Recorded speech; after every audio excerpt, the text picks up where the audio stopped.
Torah or Sisterhood. I'm so excited to be here today, welcoming you to our high tea and membership meeting, and to introduce our wonderful guest speaker. In 1993, when Mrs. Racheli Miller and her family made Aliyah, there were no English-speaking teachers who were focusing on the importance and the uniqueness of the women's mitzvahs. With her facility in Hebrew and her desire to learn the wisdom of the previous generations, Racheli Miller spent years under the tutelage of some of the greatest rebbitzins in Yerushalayim. While learning the value and importance of the mitzvahs unique to women, Racheli has used the Sefer Oel Rachel to teach thousands of women to view our lives from a Torah perspective. Her goal is to encourage us as Jewish women to use our strengths to bring physical and spiritual blessings into our homes and into the world. Today, our topic is candlelighting. I ask that you sit back with your cup of tea and focus on the beauty of this moment and the opportunity that we now have to drink in some of the wisdom of the ages. Mrs. Racheli Miller, live from Israel. Thank you so much, Andrea. I'm so grateful to be here, and I too have my cup of tea. I hope everybody's sitting with their favorite flavored teas as well. I have no words to express gratitude to Hashem for being here in Eretz Yisrael, having had the merit to come here some 27 years ago, meet up with Andrea, and our journey together in life has really brought us very close. And I have to add that when I used to come to the United States to do workshops on the subjects that Andrea mentioned, Andrea was kind enough and had such a generosity of spirit. She accompanied me. I couldn't have done as much as I had done. I could not have reached as many women if not for the fact that Andrea accompanied me, helped me make contact with the women as I was after the meetings, making women feel heard, and really strengthening the message that I try to share with the women. It's really not a message, it's our own legacy as Jewish women, the strengths that we have. So thank you, Andrea, for inviting me, and I really feel very privileged to be with all the wonderful women from Boca Raton. I heard some beautiful names. I even recognized a few of them. All right, so Andrea mentioned that the Sefer I have drawn on and spent the last really almost 27 years of my life learning and teaching is the Sefer Oel Rachel. And it does delve into, with Torah sources, it delves into the depth of the women's mitzvahs and the purpose of the women, the connection between why these mitzvahs are specific to women, such as candlelighting. We all know that if a man is alone on a Shabbos in his home, he also has to light candles. But this mitzvah is really directed to the woman. What strengths do we have, do we tap into as women when we light these candles? So before I start on that subject, I wanted to give you sort of a bigger picture of how incredibly Hashem guides us into understanding concepts that are not necessarily tangible. What do I mean? One of the principal concepts that's tied to candlelighting is shalom, peace. Now, it's an intangible concept, as is holiness, so how is it that we really grasp this concept of peace? And we understand, because when we light candles on Friday night, we generally do pray for harmony in our home, in our family.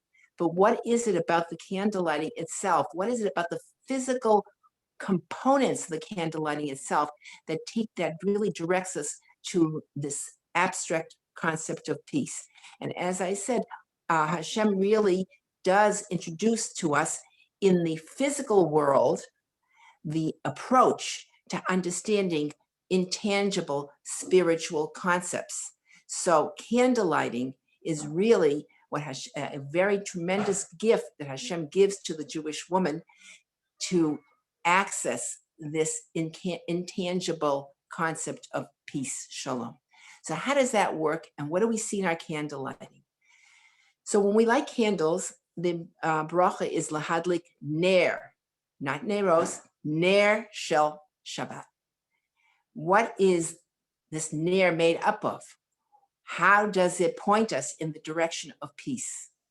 So we look at the components, the physical components of the ner, which, putting aside the actual candelabra, there is, let's say, a cup that will hold either the oil or the wax.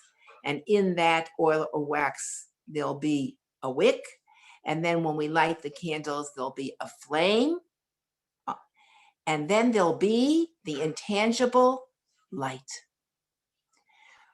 The message of the ner, the candle, is look at these components. Look at these physical components.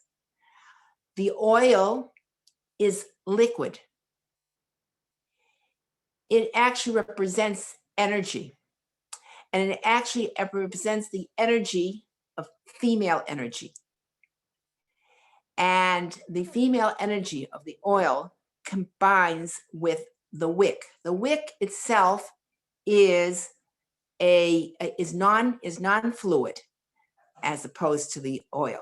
It's non-fluid, it's solid, and somehow or other, we know that if we combine the oil and the wick and we strike the match, it works together to create a flame. Now, the oil, what type of oil we're using? There are many types of oil. We generally like to use olive oil if we could. The wick could be thin, thick, it doesn't really much matter. It's a wick. And its main purpose is to draw the oil and have it connect to the flame. Male energy is considered to be, the wick is actually considered to be associated with male energy. It has the connection with the flame, and it is associated in the Jewish male sense, that to be attached to the heart of Hashem's will, the fire of Hashem, which is the Torah. So a man brings down the Torah, but he also draws up the woman towards the flame. So in looking at the oil and the wick, we see that the combination, the non-liquid, the wick and the liquid combine, and together they do create a flame. This flame is a representation of peace, unity. And the most important component of that flame that we really want to address is the light. This peace and unity that we're talking about, that comes about as the oil and the wick combine and are drawn together, can only happen in the presence of the light. The light represents Hashem, the Shekhinah. The flame represents the unified neshamas, ours and our husband, or ours and any other Jew that we have in our minds.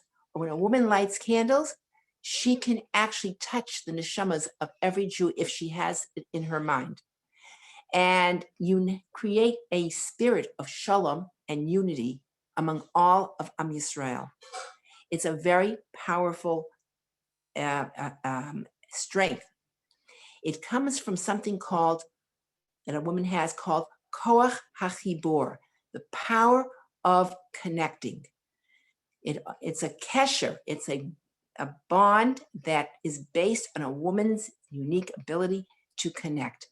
So in order to be able to get to the candle lighting, we draw in the importance, we make the wick important. That means if we're in a marital situation, we're making our husbands, we're recognizing that there is a interdependence between the oil and the wick, because the oil alone cannot get to the flame, and the wick alone will burn out very quickly if it, if it doesn't have the oil to nurture it. So when we light our candles, the lahadlik ner, that candlelight, that bracha we say, we're seeing in it the fact that components that don't necessarily, you wouldn't, if we're taught, we're given that oil and wick comes together, but it's really a representation of the fact that a lot of things that in our life, a lot of relationships in our life that we don't necessarily feel that we're so naturally connected to are really a source of bringing peace and light, Hashem's light, into the world. But that is the opposite of what our candle lighting is teaching us. Candle lighting teaches us that we can take components that seem not necessarily compatible, and we can bring them together with our intentions and with our awareness of a Kadosh Baruch Hu. If something comes into our life, if some circumstances come into our life, Hashem is sending them into our life. And our job is in some way, even if we don't necessarily brush shoulders with the people, but the person is annoying, but we can still daven, that we can daven for ourselves, that this person was sent to me, this annoyance was sent to me, so I can be better. I can be more tolerant. I can make believe I never heard what the person said. I can connect. I can be still the oil that makes the other into a wick and create some sort of unity, which is the flame, a unit. I can still unite our neshamas, but only in the presence of the light of Hashem. So we have here a model, a physical model of what shalom can be. We can take any situation of interacting with people in our lives, and we can take and create a flame and a light through it. But we have to recognize that that power to do so doesn't come just on our own. It's the strength of our candle lighting, and it's the drawing down the awareness that the light has to accompany here. If we're going to have a unity of neshamas, if that's the goal, it's going to come with the light, and we're going to access the light. Now, the light is, as I said, the presence of Hashem. It translates into prayer, asking Hashem, help me to take the pieces, the people in my life, and put them together in some way that I can be better. If I do that, already there's validity in the people who've come into our life, and there's a unity, and there's a light. The light that is created through this unity is a light that not just illuminates our own little corner of the world, it illuminates the universe. This is the model for bringing peace into the universe. So, excuse me. Okay. It's the model to bring peace into the universe. And how do we see that this is the case? Besides for noticing that the bracha is lahadlik ner, in other words, that's the message, that single candle has its own message of bringing shalom, unity, the light of Hashem. But we have another way of seeing this. The other way to approach this is to pay attention to what the verb is in the Chumash to describe candle lighting. There is no verb in the Chumash called lahadlik. That's part of the bracha. But when you want to see where in the Chumash there's reference to lighting the candles, and in the Chumash we're talking about the candles of the menorah, in the Mishkan, and what's the verb? The verb is called hatavat hanerot. Hatavat hanerot refers to lighting the candles. And now going back to everything I said thus far, we recognize that in hatavat hanerot is the word tov. And in this verb, this is not verb, hatavat tov is an adjective. Hatavat is a verb, but tov is an adjective. The concept here, the root concept here, is there's something good here. There's something suitable here. There's something that I can do that brings components together in such a way that makes them complementary or suitable for each other. The way the liquid of the oil and the wick, the solid wick, come together. And we have this opportunity to pay attention to this verb. It's not something we generally focus on, but the verb is hatavat hanerot, and it is to let us know that there is a suitability, no matter what circumstance we're in, no matter who we are interacting with. The suitability of myself and the other is that I can draw on the light and create a unity by praying for my own midos to be better, for praying for the other person to be better, for praying to stay just connected to Hashem and be patient and bear the discomfort of the moment and move on. But know that I brought the light of Hashem in, and I've created the flame of unity. So what seems like disjointed ingredients can be brought together under the power of our candle lighting. Now, we're living in a world that doesn't really see Hashem, but Hashem gave us the physicality of candle lighting and the light that emanates from the candle lighting as a power to bring shalom into the world. And you could say, well, you could light candles, you could take a oil in a wick and light a candle any day of the week. What do you mean? No, it's at this juncture. It is this specific candle lighting that we are doing that brings the power of light into the world, the power of revealing Hashem's light in the world. And you can take that message and bring it throughout the week by looking for how to take disparate objects, things that don't seem like they belong together, but through asking Hashem to open up our minds and be expansive and generous in our thinking, to find a way through the difficult rubs as we go through and meet all sorts of different people in life, but how we can still stay connected and bring Hashem's light into it. That is a woman's koach. This ability to do this is uniquely ours. It comes from, as I said, the koach of chibur, connecting. A woman is a natural connector.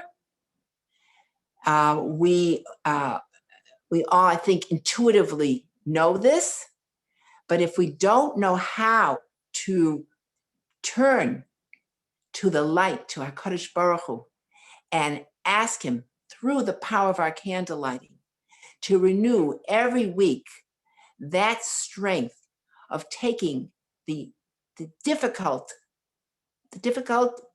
situations that people bring to us, the critical moments, the disappointing moments, the frustrating moments that are created by interacting with different people. If we can It's our koach to take those circumstances and transform them into the unified flame and the light. So that's the first koach of a Jewish woman in her candlelighting. She brings into the world the power of peace. And without our candlelighting and without our intentionality, that power, that strength, that intangible gets weakened. So we strengthen through the looking at our candles, this intangible koach, strength of peace in the world. That's the first. Second strength of the Jewish woman that she accesses through her candlelighting has to do with something called Oneg Shabbos. Oneg Shabbos. Oneg is the concept of pleasure. And Hashem creates this world with two energies. There's the energy of the 6 days a week, which is called the energy of Amal, male energy. And then there's the energy of Shabbos, which is called Oneg, which is considered to be female energy.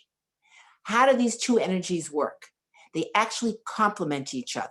They're opposites and they complement each other. We need both energies for the week to go through and for us to accomplish what Hashem had in mind to accomplish, for us to accomplish through our candlelight.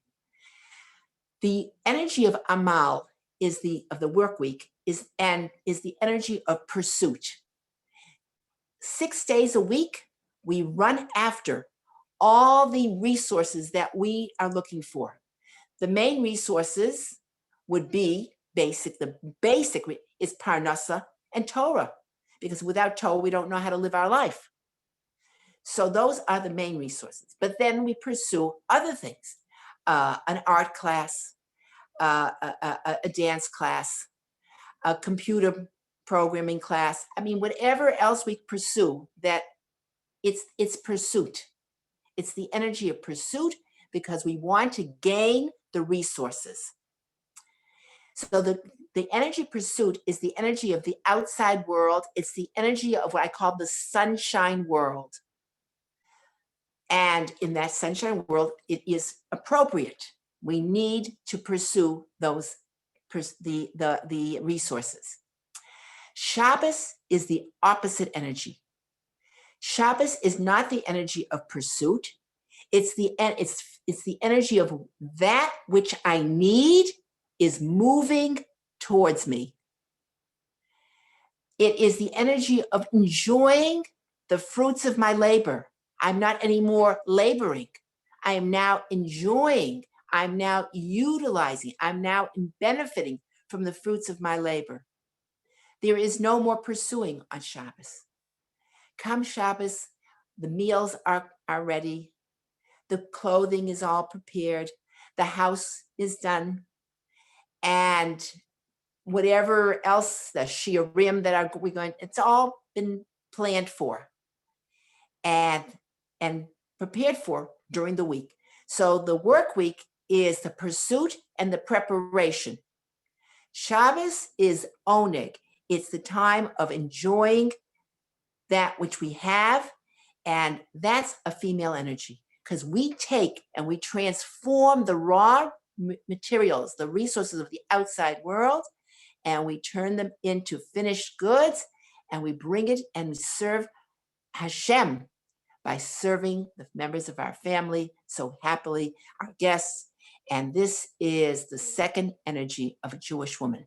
It's the energy of oneg, the energy of being able to transform the raw materials that we pursued after and brought now to be enjoyed on Shabbos. The overflow of the oneg of Shabbos, of the benefit of the beneficial fruits that we enjoyed on Shabbos, is anything we do whereby, let's say, our husbands, friends, children, grandchildren, neighbors, doesn't matter who comes to visit us, when they come, let's say you're expecting guests and the table's already set and you have already your little teas and your cookies, or you have whatever you have already prepared for the guests, so that there's no more, that they feel that's the owning, the pleasure of being served in a, not in a happy way, in a way that means that I've prepared for you and I'm bringing the benefits of my efforts for preparation so that it's all ready for you.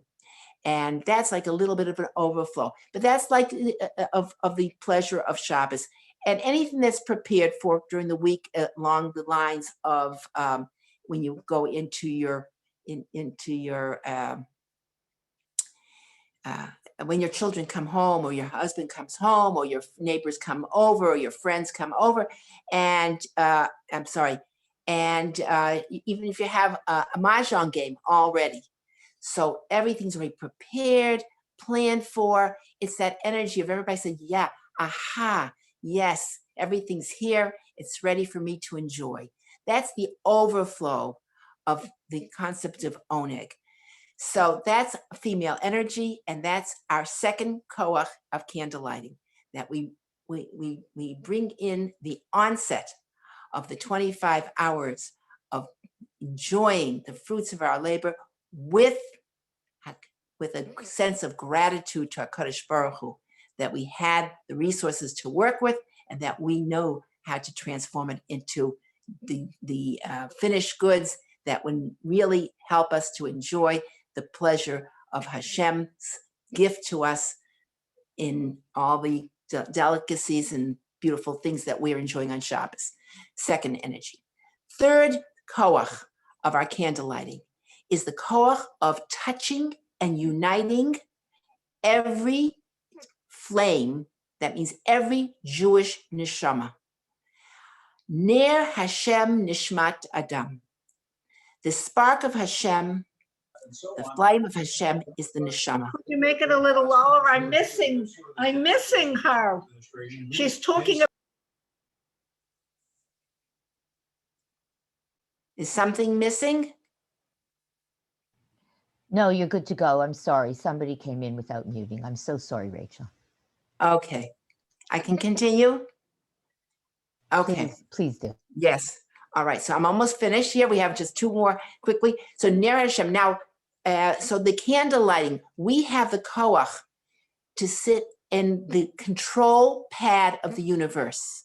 We are lighting, when we light our candles, have in mind, I'd mentioned it before, but I want to reiterate it.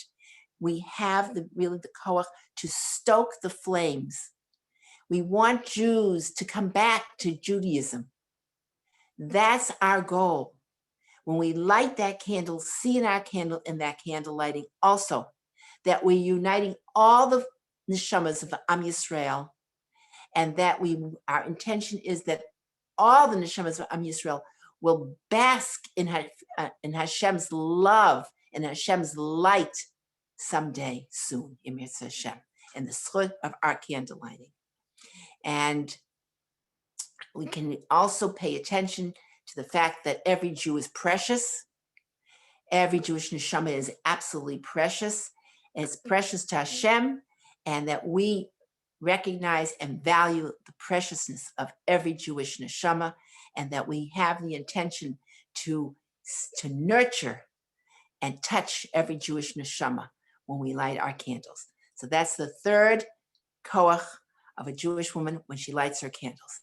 And the fourth koach, the fourth koach of a Jewish woman is the koach of Kvod Shabbat, Kavod Shabbos. What is kavod? Well, I can tell you that when I give a regular shiur, I spend probably a year just teaching this one subject, because we as a generation and in a culture that is totally antagonistic to the Torah principles of kavod. The kavod to the outside world, I think, is what you would call maybe honor. For us, kavod is recognizing the importance of every member of our family, and certainly from there, every Jew. But we start with our family. Kavod means I make room for the people in my life. I pay attention to what they like and what they dislike. Kavod Shabbos is a day of revealing the importance of all the people in my life that come together around my table. So, what am I saying? I'm saying that kavod is the expression ritzono zu kvodo. The kavod of Shabbos is revealed by revealing the ratzon, the desire of the members of our family. Now, if we have a son or a son-in-law or a neighbor who likes to come over on a Shabbos and take over the whole discussion at the table, and this is, it sort of maybe jeopardizes the some of the atmosphere that we were hoping for. We didn't want one person to jeopardize, but this person, they have this great desire, this ratzon. So you have to know that we can't diminish a person's ratzon, but we should know and anticipate what people are going to want on Shabbos. And if we know that our son-in-law, our brother-in-law is going to perhaps say things that are difficult to have at the table, maybe they might bring a lot of political things to the table. And again, we want to give the kavod. This is the kavod of Shabbos, is the people's, paying attention to what the people in our lives are wanting to bring to the table. So my recommendation is that, in the nicest way, is to pay attention, recognize that if somebody's already there at the Shabbos table, it's not going to be the right time to give them too much of a lecture on enough, but to rehearse on Thursday. Pay attention to who our company is, pay attention to the people in our life, try to make our selection of who are together on Shabbos in a way that will really draw out, make everybody feel their importance. And if somebody's going to dominate and make everybody else maybe feel a little bit uncomfortable, so pay attention, because we want the kavod of Shabbos to reign. And it doesn't mean we don't ever invite the people who have a tendency. It means that maybe we give them their attention in another way and tell them, you have to be creative. But I'm drawing this from real life experience. The kavod, the ratzon of the people who come into our life is at the forefront of our Shabbos. And we have to plan and we have to strategize how to best attend to the importance of the individual members, because that is kavod Shabbos. What else is kavod Shabbos? Kavod is kavod. The importance. People want to feel important because they have an intuition that we are important. So we have this incredible koach as a woman to make others feel their importance, because we want that connection.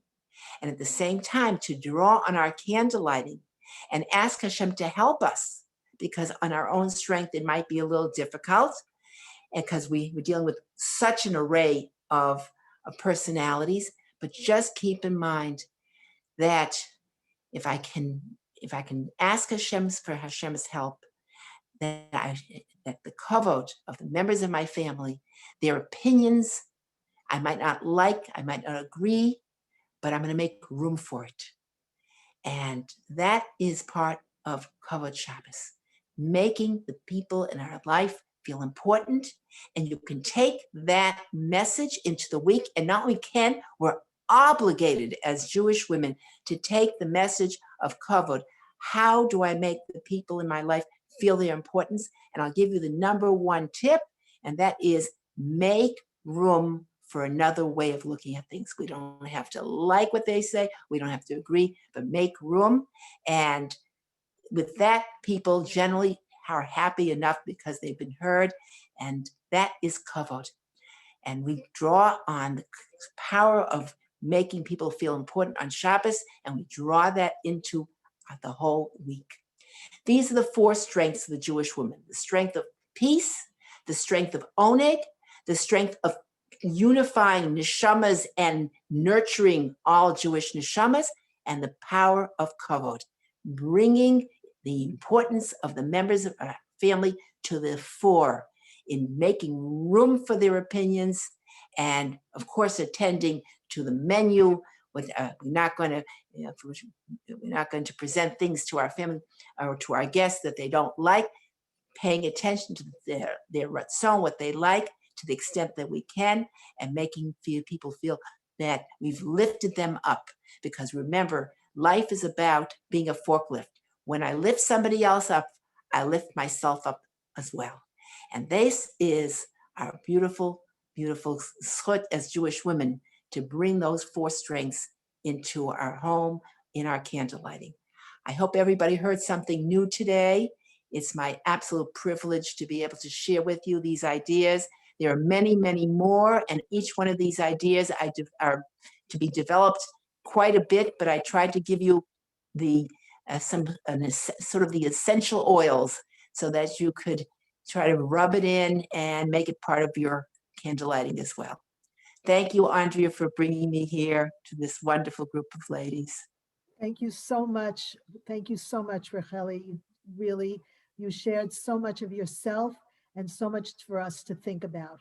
And please tell the group how we can get in touch with you if we really want to continue our learning. Pleasure. I teach regularly on Sundays. This would be Eastern Standard Time. Yeah. So at 2 p.m. and on Mondays at 2 p.m. as well. Those are 2 shiurim, and they're different. The Monday shiur is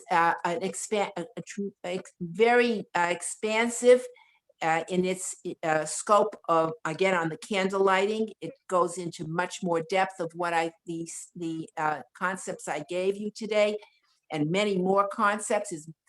And that's the Monday shiur at 2 o'clock. And the Sunday shiur. The Sunday shiur is candle lighting, and the Monday shiur has to do with more of women's strengths drawn from the other women's mitzvahs, whether it's challah, whether it's taras mishpacha, which it doesn't matter. It's for women until 120. We think that taras mishpacha, I might be single. What does this have to do with me? But Hashem placed into all the women's mitzvahs an understanding, a deep understanding of who we are, what we're made up of as women, and what we can accomplish. We can just draw on that strength and accomplish until 120. So that's the Monday class. It deals with the other mitzvot. The Sunday class is candle lighting, and it is my privilege to teach it. If women would like to join either of these classes, I think the best thing is just to write me an email, and I can send you the Zoom codes on the classes. There is a charge, but I don't want anybody not to join the class because of the fee. I feel this is every Jewish woman's birthright to know this and enjoy learning this very special material. Thank you again. And Racheli's email address is on the scroll that you were given today with the tea. Thank you again, and we appreciate so much that you came in. And enjoy your tea. Okay, thank you. Thank you. Okay. Henny?